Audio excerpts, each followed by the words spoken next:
দর্শক আছি চাঁদপুর লজঘাটে। দর্শক চাঁদপুর লজঘাটে নাকি পানির দামে ইলিশ বিক্রি হয়। আপনারা অনেক ভিডিও দেখছেন ফেসবুকে।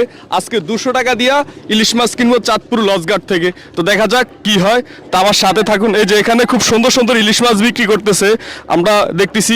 আমাদের এই ভাইয়ের ইলিশ। ভাই ভালো আছেন? হ্যাঁ ভাই আছি ভালোই। ভাই আমরা তো ফেসবুক ইউটিউবে সব সময় দেখি চাঁদপুর যে লজঘাটে আপনারা চাঁদপুরের একদম টাটকা ইলিশগুলো বিক্রি করেন অনেক সস্তায় পানির দামে দেখি। এখন ইলিশ মাছের কি অবস্থা একটু বলেন। ইলিশ মাছের এখন দাম বেশি ভাই, এখন অতিরিক্ত দাম। আমি আজকে আসলাম 200 টাকা দিয়ে ইলিশ মাছ কেনার জন্য। 200 টাকা আগে বেচা হয়েছে ভাই, এখন আর বেচা হয় না। এই বড় একটা মাছ হাতে লন তো ভাই, বড় একটা মাছ হাতে লন তো।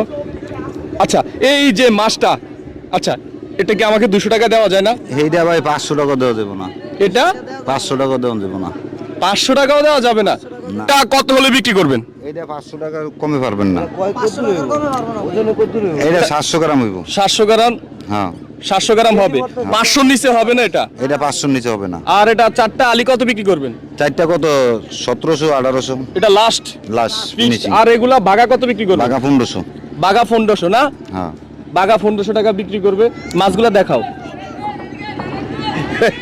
ঠিক এদিকে কিছু দেখাস আবার দাঁড়া। এই বাগা কত বিক্রি করবেন? 1500 টাকা। আচ্ছা কয়টা থাকে এখানে? এখানে থাকে 7টা থাকে, দুয়ালি থাকে। আচ্ছা দর্শক আমরা ইউটিউব ফেসবুকে অনেক সময় দেখি আসলে 200 টাকায় 300 টাকায় 500 টাকায় ইলিশ মাছ পাওয়া যায় চাঁদপুর লজঘাটে। তো আপনারা দেখলেন আসলে এখন ইলিশের দাম অনেকটাই বেশি, এই জন্য 200 টাকা আর ইলিশ মাছ কিনতে পারলাম না।